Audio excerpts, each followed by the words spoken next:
मैं वहां से पैदल ही दूसरी तरफ से होकर अपने होटल की तरफ चल पड़ा। चौक में आकर हलवाई की दुकान से मिठाई का एक डब्बा खरीदा और होटल में संभाल कर रख लिया। अब मुझे रात होने का इंतजार था। टैक्सी ड्राइवर के घर का रास्ता मैंने अच्छी तरह ज़हन नशीन कर लिया था। यह सारा ताना बाना इस बुनियाद पर बुना जा रहा था कि मैं थाने में अपना मिशन पूरा करने में कामयाब हो जाऊंगा। रात का खाना खाकर मैं पैकेट से सिगरेट निकाल कर पीने लगा तो फौरन ही ख्याल आ गया और मैंने जल्दी से पैकेट जेब में डाल दिया। नीचे बाजार में आकर सिर्फ एक सिगरेट खरीदी और इसे सुलगा कर होटल में आ गया। होटल के कमरे में टेलीविजन पर राजस्थानी प्रोग्राम आ रहा था। ये प्रोग्राम जयपुर से आ रहा था। 9 बजे मैंने ऊपर अपने कमरे में आकर अपनी तमाम चीज़ें चेक की। सोदा रंगनी का दिया हुआ सांप का मनका, गले का मुकद्दस नक्श, जहर की शीशी, सिगरेटों का पैकेट, खंजर, लाइटर, करेंसी नोट, सब कुछ मेरे पास मौजूद था।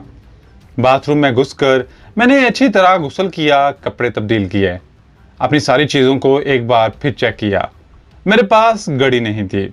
नीचे जाकर वक़्त देखा, वहाँ थोड़े से स्नैक्स खाए और चाय पी। थोड़ी सी मछली एक पैकेट में बंधवा ली थी। दीवार पर लगे क्लॉक की सुइयां रात के 10 बजा रही थी। मैं ऊपर कमरे में आ गया। मेरा कमांडो मिशन शुरू होने में थोड़ी देर बाकी रह गई थी। रात को सवा 11 बजे होटल वाले नीचे की दुकान बंद कर देते थे। जब मुझे नीचे दुकान और होटल का दफ्तर बंद करने की आवाज आई तो मैं उठ बैठा।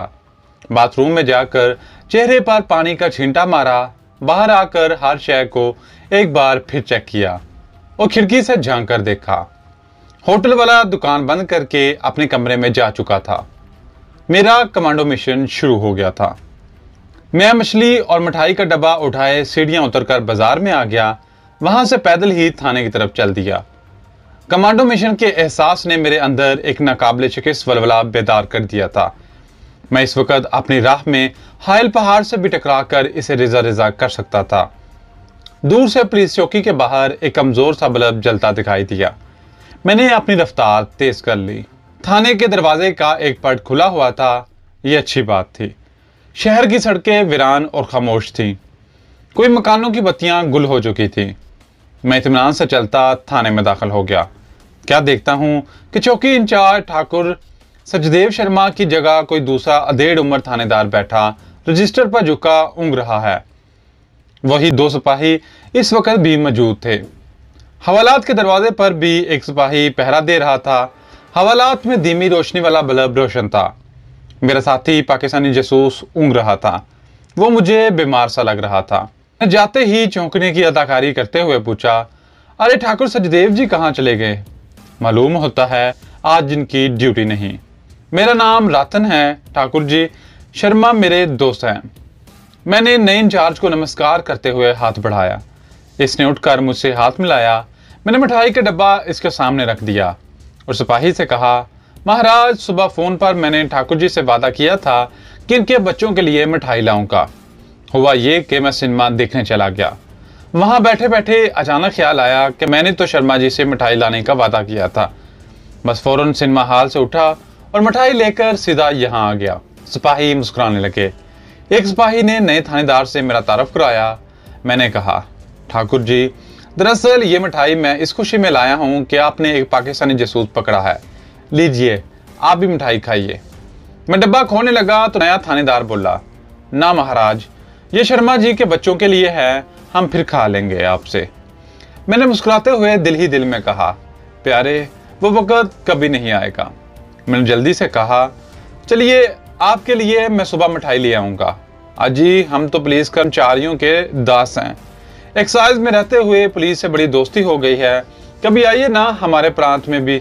इस दौरान मैं अपनी जेब से इनकी मौत का सामान निकाल चुका था। मैंने सिगरेट की डब्बियाँ खोलते हुए कहा, तो फिर लीजिए सिगरेट ही पी लीजिए महाराज।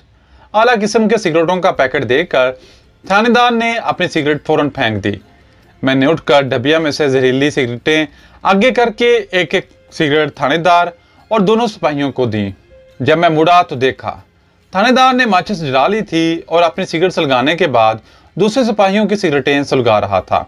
इसने अपनी सिगरेट सुलगाते हुए शायद बहुत ही हल्का कश लिया था या सिगरेट का धुआं अपने हलक में नहीं लिया था। मामला खतरनाक था। मैं दोबारा हवालात के सिपाही की तरफ मुड़ा और जल्दी से लाइटर जलाकर इसके मुंह के आगे कर दिया। हवालात वाले सिपाही ने सिगरेट सुलगाते हुए पूरा कश खींच लिया। इसके साथ ही सिगरेट इसके होंठों से निकल गई। वो बगैर आवाज निकाले अपने गले को मसलने लगा और यूं बार बार मुंह खोलने और बंद करने लगा जैसे इसे सांस लेने में दुश्वारी पेश आ रही है। मैंने तेजी से पलट कर देखा, थानेदार और दोनों सिपाही मुर्दा पड़े थे। जहर अपना काम कर चुका था। थानेदार का सर मेज पर झुका हुआ था और दोनों सिपाहियों की गर्दनें भी एक तरफ को ढलक गई थी। फिर धड़ाम की आवाज के साथ हवालात का सिपाही भी फर्श पर गिर गया। किस कदर खतरनाक जहर था कि इसने 2 सेकंड के अंदर अंदर 4 आदमियों को मौत की वादी में धकेल दिया था। अब मेरे पास वक्त बिल्कुल नहीं था। इस दौरान में मेरा पाकिस्तानी साथी उड़कर सलाखों के पास आ गया था। इसने खुशक सी घबराई हुई आवाज में कहा, चाबी सिपाही की पेटी में मौजूद है। मैंने मुर्दा सिपाही की पेटी में से चाबी निकाली और हवालात का ताला खोलते हुए थाने की नींव व दरवाजे की तरफ देखा। दरवाजा खाली था। मैंने पाकिस्तानी जासूस से कहा, चलो जल्दी से बाहर निकल जाओ। मैं लपक कर थानेदार की मेज की तरफ गया और वहां से मछली और मिठाई के पैकेट उठा लिए।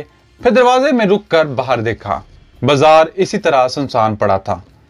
मैं पाकिस्तानी जासूस को अपने पीछे आने का इशारा करके थाने से निकल आया। वो पाकिस्तानी जासूस मेरा हम उम्र ही था, मगर जसामत में मुझसे जरा कम था। थाने की मार और लोगों के जोदोकोब करने की वजह से वो बीमार सा मालूम होता था। इसकी आंख पर नीला दाग अभी तक मौजूद था। हम कहाँ जा रहे हैं? इसने पूछा। अभी खामोश रहो, मैंने कहा। मगर वो बोला, मैंने तुम्हें फौरन पहचान लिया था कि तुम ही दरवेश हो। मैं तुम्हारी ही तलाश में यहाँ आया था। मैंने इसे डांट दिया।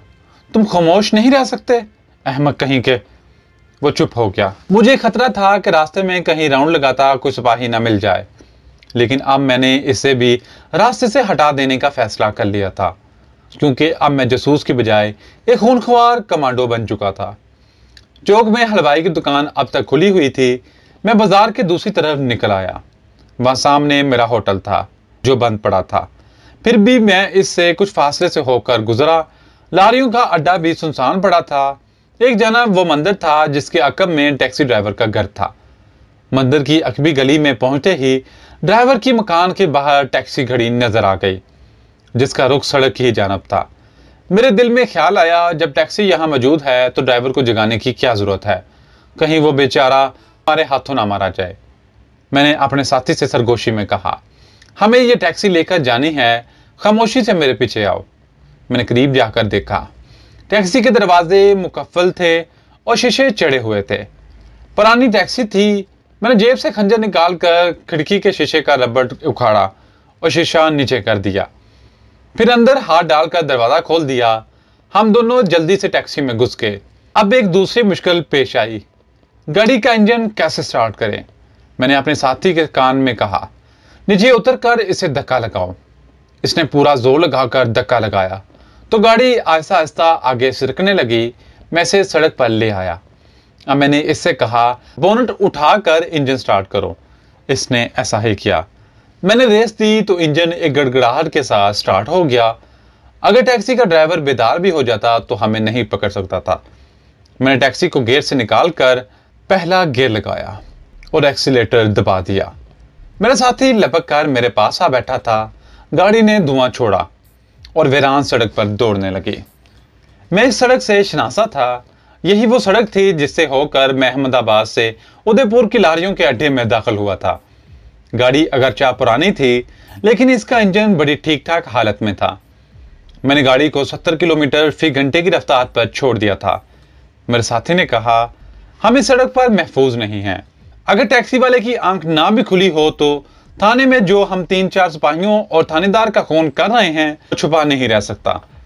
हो सकता है पुलिस की कोई जीप हमारे ताकुब में इस सड़क पर चल पड़े। इसके अलावा अगले शहर की पुलिस चौकी को हमारे बारे में खबरदार किया जा सकता है और हम आगे पकड़े जा सकते हैं। जिन खदशात का इजहार मेरा साथी कर रहा था, इन पर मेरी भी नजर थी। मैंने इसकी बातों को नजरअंदाज करते हुए पूछा, तुम्हारा नाम क्या है? अमजद। और मेरा कोड नाम? एकदम खामोश हो गया। फिर मेरी तरफ रुख करके बोला, तुमने मुझे अपना कोड नंबर नहीं बताया। अगरचा तुम्हारी शक्ल इस तस्वीर जैसी है जो मुझे इस्लामाबाद में चौधरी साहब ने दिखाई थी, लेकिन इन्होंने तुम्हें जो नंबर दिया था वो मालूम करना ज़रूरी है। मैंने अपना 3 हिस्सों वाला नंबर इसे बता दिया। वो मुतमिन होकर बोला, मेरा कोड नाम शहीद है। मैंने कहा, अब बताओ कि चौधरी साहब ने क्या पैगाम देकर तुम्हें मेरे पास भेजा है, क्योंकि हो सकता है कि हम पुलिस के नरगे में फंसकर एक दूसरे से बिछड़ जाएं और फिर न जाने कब मिल भी सके या नहीं। अमजद ने मुझे वो पैगाम देना शुरू किया जो पाकिस्तान सीक्रेट सर्विस के चीफ ने इसे मुझ तक पहुंचाने के लिए कहा था। दुश्मन हमसाया मुल्क ने हमारे मुल्क के इंतहाई काबिल और न्यूक्लियर साइंस में हरफ आखिर साइंसदान डॉक्टर अफरीदी और इसकी नौजवान लड़की मिस नौरीन को अगवा कर लिया है। पाकिस्तानी साइंसदान डॉक्टर अफरीदी के पास एक कीमती फार्मूला है जो इसकी बरसों की मेहनत का नतीजा है। दुश्मन मुल्क अपने एटमी मंसूबे को मुकम्मल करने और पाकिस्तान के खिलाफ एटमी हथियार बनाने के लिए डॉक्टर अफरीदी के एटमी फार्मूले से काम लेना चाहता है। डॉक्टर अफरीदी की बेटी को इसलिए अगवा किया गया है ताकि डॉक्टर अपनी बच्ची की जिंदगी की खातिर दुश्मन के इशारों पर चलने के लिए मजबूर हो जाए। मेरे लिए क्या हुक्म दिया गया है? मैंने पूछा।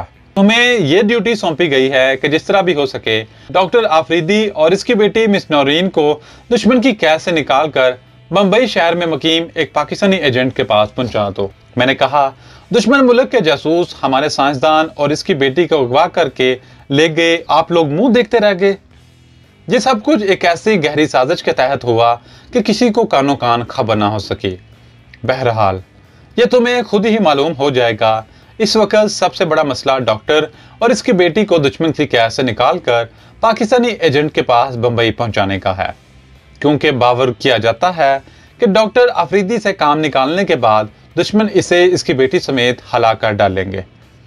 सामने से किसी ट्रक की रोशनियां नजर आईं। मैंने टैक्सी की रफ्तार कम करके इसे एक तरफ कर लिया। ट्रक गुजर गया।